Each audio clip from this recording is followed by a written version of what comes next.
Hi guys, and welcome back to another DrAce video, and today we're going to be playing MotoGP 21. Round 9 of the Moto3 World Championship is upon us, and it's today, German GP for the Sachsenring.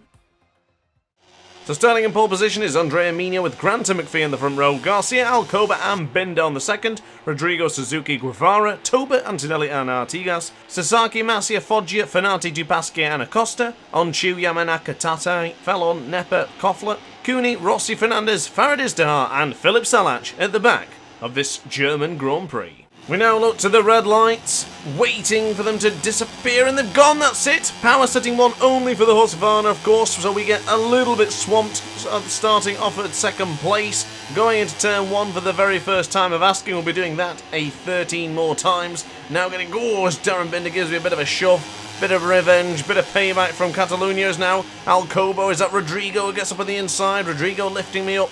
We're losing many places there as Rodrigo now goes up on the inside of Binder's. Binder ran it way too wide. We'll also sneak up at the inside of the South African if we can make it stick. Not quite. The patrol and a sprinter rider really give me a bit of a shove there, wanting to push me backwards, wanting a bit of revenge from Catalunya as mentioned prior, as now Darren Binder is moving up into 6th place. Guevara behind us, not a bad start from the young man, the rookie. We've got another rookie behind us as well with Xavi Artigas. A couple of rookies in this lead group right now. Sliding the rear into turn 8, that'll get you bonus style points, but it won't help you getting into the corner or saving tyre life. Now onto the left-hand side for turn 9. Of course, many left-hand corners in this track. A pretty amazing spectacle, this track, especially the downhill section here, the waterfall section as they call it, and that is a track limits warning given already to Grant. That is not a good start, not a good sign for the British man getting a track limit warning already at the start of this Grand Prix. Darren Binder is in our sights, but he is pulling away ever so slightly. Andrea Migno got the perfect start, pole position, whole shot into turn 1, and still leads over the line for the very first lap completed. Of course, there will be 14 laps here in Sachsenring. It's not a very long track, and the lap times aren't very long. It's a 1 minute 38.93 just from a standing start. Of course, they will drop to about 1:25 throughout the Grand Prix. So of course mentioned earlier on, 4 hours ago to be precise, in the free practice sessions and qualifying sessions with Moto 3, we had pretty good race pace, although there was a little bit too many mistakes and concerns of invalidating laps, running wide and making mistakes. There was quite a lot of rider errors as well, quite a lot of crashes, so I didn't truly see the true potential of the other guys and the other riders competing in this German Grand Prix. So bear in mind as well, 9 left-hand corners and about 4 right-handers. That is all there is here in the Sachsenring. So the asymmetric tyres get an absolute hounding on the left-hand side, but the right-hand side can go rather cold.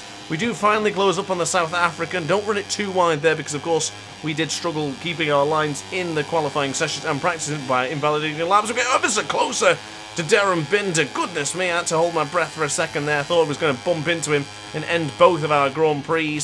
We haven't had many Grand Prix where we've crashed and burned, but that would have been one of them if we bumped into Darren Binder. Now onto the rear of this leading group of 7, so each one of these guys could take podium positions or even the race victory, as lap 2 now comes to an end, as Andrea Migno still leads the way with John McPhee and Sergio Garcia having a terrific race up there in 3rd place. So Grant does set the fast lap of the Grand Prix with a 1:28.445. Pretty decent lap time from the British rider, but I know we can improve from that as we now run it a little bit wide. Seems like everyone else has done the same there. Good move from Jeremy Alcoba to try and go around the outside of Gabriel Rodrigo. Didn't quite work, but he may have the cutback on the inside for the next corner as we get closer and closer to the South African. Now onto the right-hand side for Amiga. If we get the right drive, we might be able to chuck up on the inside of the left here, but it's not quite good enough.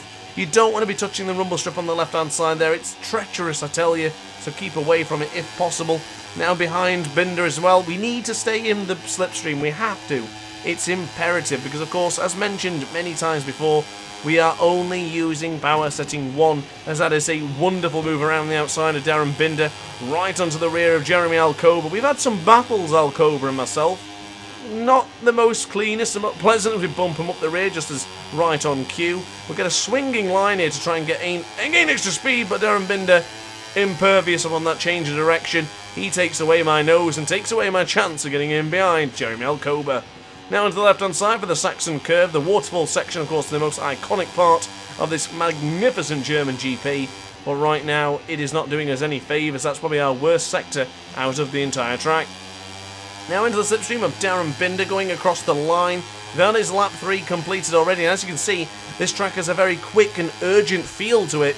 That it basically, each lap is just churned off one by one, constantly in very quick succession. We now make a move up on the inside of Jeremy Alcoba, getting closer and closer to Darren Binder as well. We haven't even set foot into the podium position since this race started. That's how difficult it is to overtake here. There's not many great overtaking spots. If you can conjure something up, then probably save for the last lap, because of course it's a difficult corner to make. It's a difficult course to take, honestly. It's really tough sometimes. I do like it, but it's not one of my favourites. But there's that contact made there between Sergio Garcia and Grant. Grant seems to be getting back into it now. He's sort of feeling the pressure a bit. He doesn't want to be sitting behind too long. As you can see, Andrea Mino, John McPhee, Gabriel Rodrigo are sitting very, very comfortable. But I do want to clarify, I've said this is a magnificent track and it's really great. It's a fun one to use. Somehow I still don't manage to play it that often. So compared to the other tracks, I'd say I'm still a bit of a novice on this particular track. Now onto the right-hand side behind Gabriel Rodrigo. As you can see though, look how much speed we lose on the waterfall section. We really struggle there. It's going to be so difficult to find a spot to try and overtake and maintain that speed. That's what I'm loving about Power Setting 1. It is really giving me a whole new look on MotoGP 21, because otherwise the game is just too easy. So now Emilio still leads. He'll go over the line now for the start of lap 5 with John McPhee and Gabriel Rodrigo right behind him. We're trailing by about 7/10 of a second, so we really struggle on those straights. We really do. Now bearing in mind I haven't upgraded the bike at all.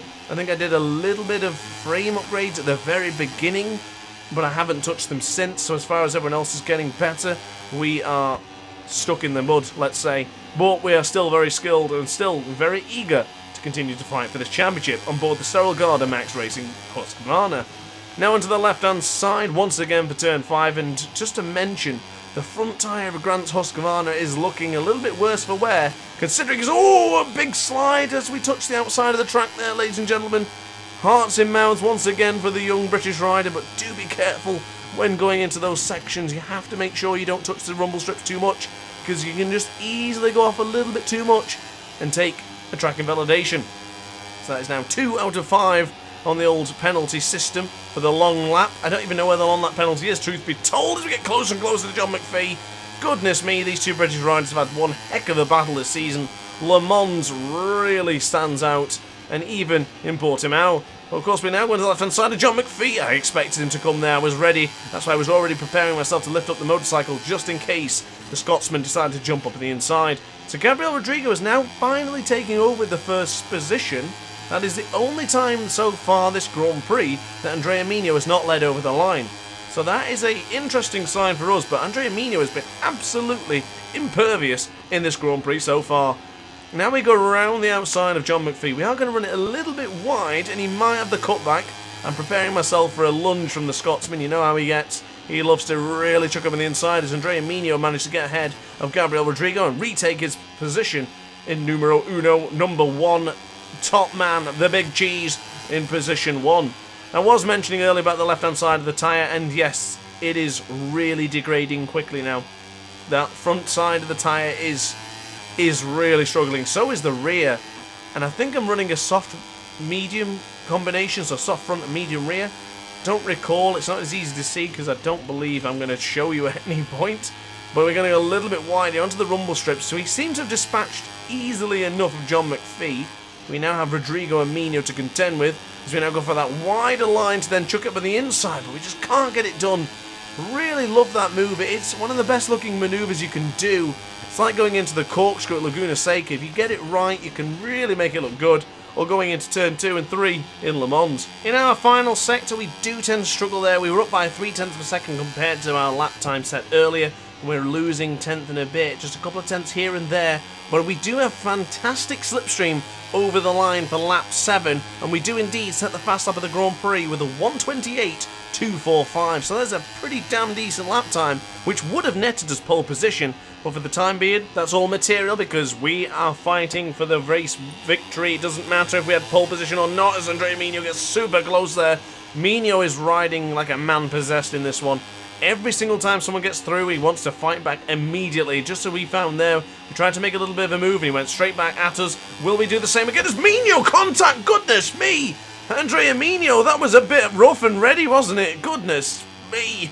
Oh, wow. Andrea Mino really shoved it into me there. He really wants a victory here today in the Sachsenring, and I can't blame him.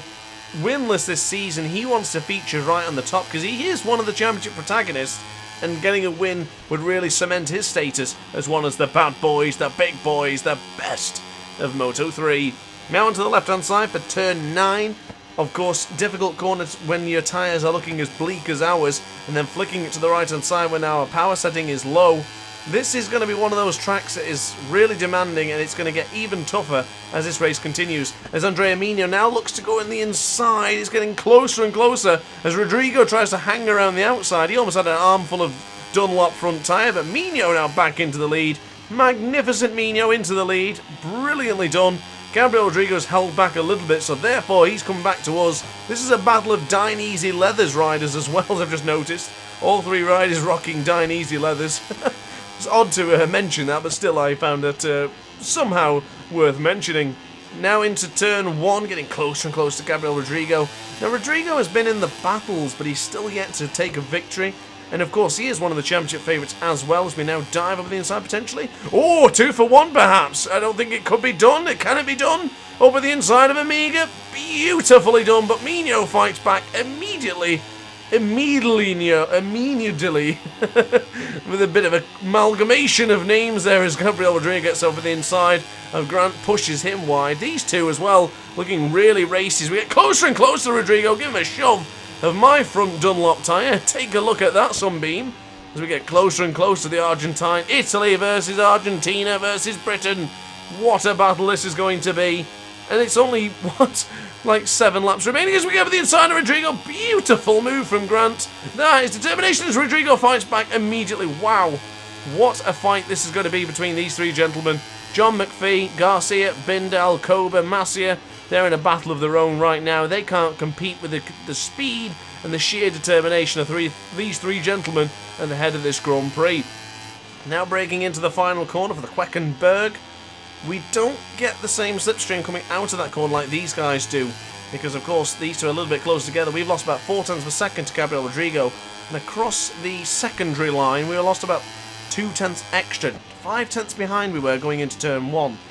Now turn 1 to be navigated, we can go for the tight lines. The AI seem to go too wide in a lot of corners, but they have the speed to get away, and that is a magnificent mover up on the inside of Gabriel Rodrigo. Put that one in the DrAce archive.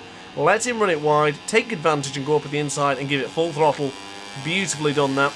Now can we do the same to Andrea Mino given the opportunity, but of course he has got his elbows out today. He's riding wide, he's riding like a bus. There's no way to get through on him. We need to park it up at the inside of him, try and get ahead and try and break away, because I don't see us winning this battle if we continue to fight, because the last corner could be treacherous as we get down to have the inside of Mino. That is beautiful. Awesome move over the inside of Mino. This is the telling point.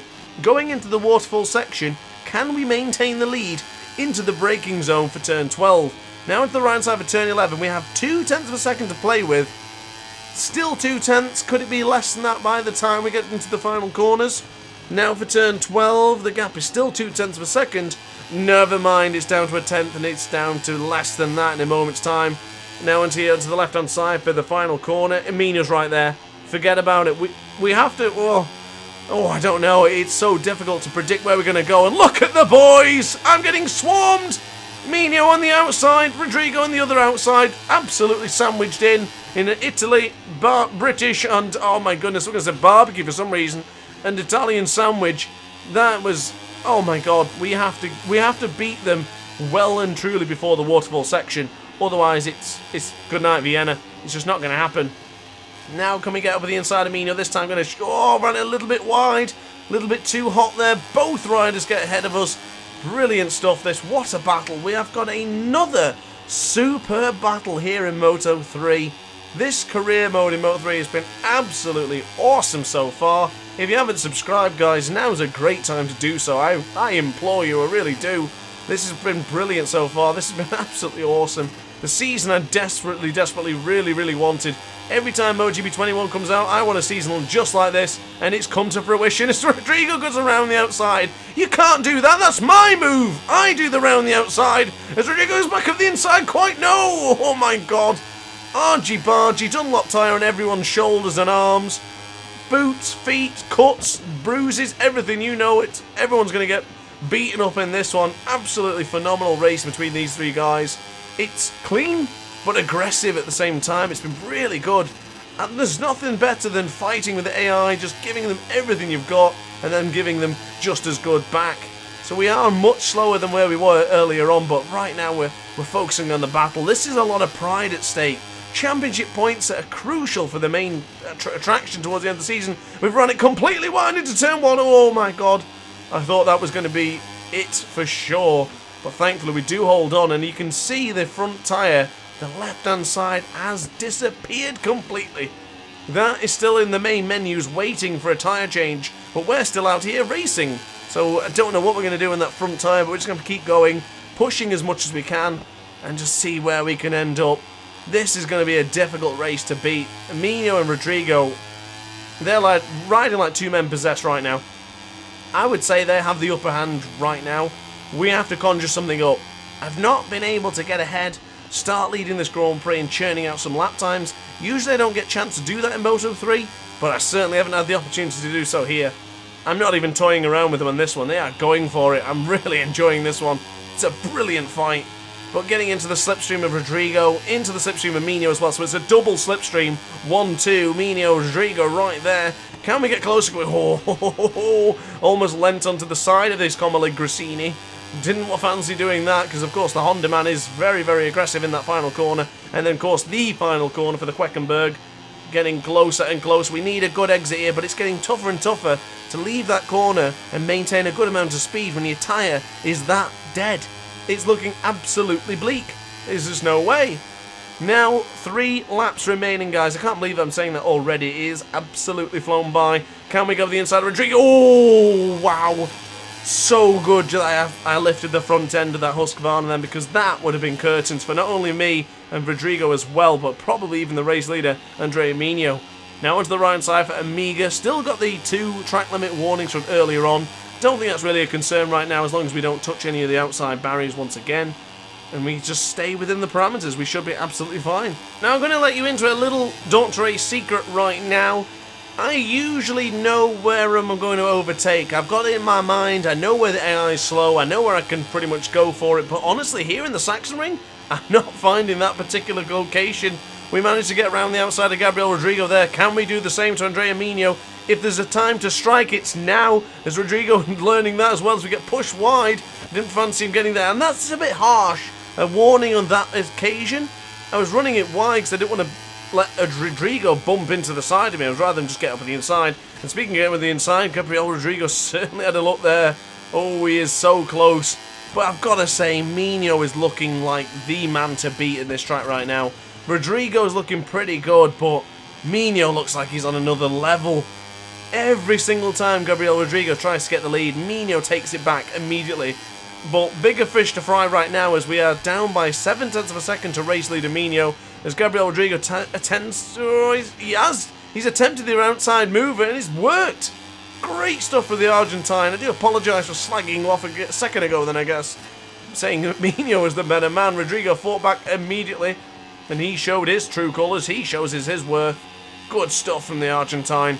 But Mino, he is still looking good. He's still looking promising. And you know what? Grant's back into it. He's only a 10th behind. Brilliant. Now, I'm not going to force anything, but if I feel I can get through, which I think I can because I've not been this close into turn 7 for quite a while, we could potentially go around the outside, potentially slip them both, get with the inside of Mino and the inside of Rodrigo as well. Brilliant manoeuvre. Is this the break? Is this the crucial break that we need? Is this the one? Can we finally take victory in such a difficult track? We go to the inside. We touch the road. No.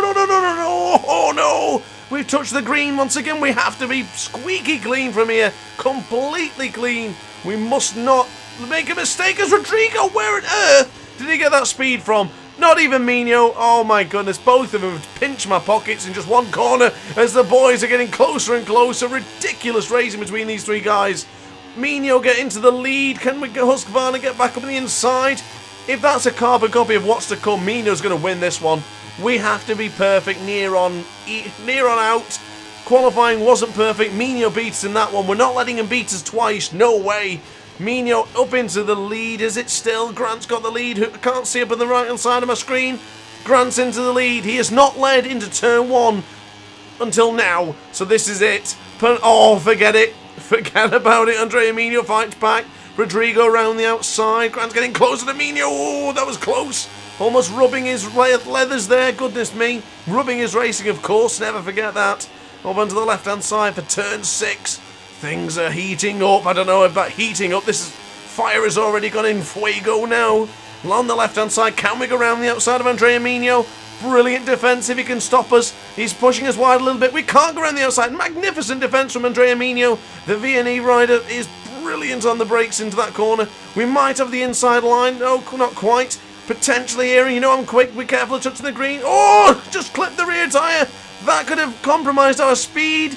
Coming now into the waterfall section. Rodrigo seems to be 0.3 of a second behind. Not sure what's happened to him. Can we go to the inside? Grant into the lead. Not quite. Mino around the outside. Mino, brilliant move. What bravery. Oh my God. Mino's going to win it. I'm not going to be able to close enough. Forget it. Championship. We need to focus on the championship. Nothing ridiculous. Mino is going to do it. Andrea Mino wins here in Sachsenring. Grant second and Rodrigo third. Absolutely superb finish, ladies and gentlemen. You know what? Second place, I'm not even mad about. I'm so pleased that the AI has given a good fight here today. Brilliant result for the championship for us because we do finish ahead of our top contenders. Awesome stuff. What a race, guys. I really hope you enjoyed that one because I certainly did. So taking a look at the standings after the German GP, Grant still leads the championship by 45 points ahead of Gabriel Rodrigo and 54 points above Darren Binder. Now looking at a team championship, the Petronas Sprinter Racing Team leads by 35 points over the KTM IO team, 39 over Sterile Garda Max Racing Team and 55 over Team Grassini Moto 3. So a brilliant performance, a brilliant victory for Andrea Mino. I'm super pleased with second place. That was a awesome finish. Really enjoyed that race, so guys, I really hope you did too, because I know you guys have got good taste, and if I say it's good, I'm sure you'll probably agree that that was a damn good race. So guys, as always, thanks for watching. Do hope you enjoyed. If you did, like, comment, and subscribe. Hit the notification bell to be alerted to every single DrAce upload. And upon that note, guys, thanks for watching, and ciao for now. Oh, hi! Didn't quite see you there. Good to see you're still here. If this video didn't quite set your appetite, then why not watch some more DrAce content by clicking the video shown on screen now. Furthermore, if you would like to follow me on social media, you can do so now, with the links down in the description. Consider subscribing so you don't miss a single DrAce video.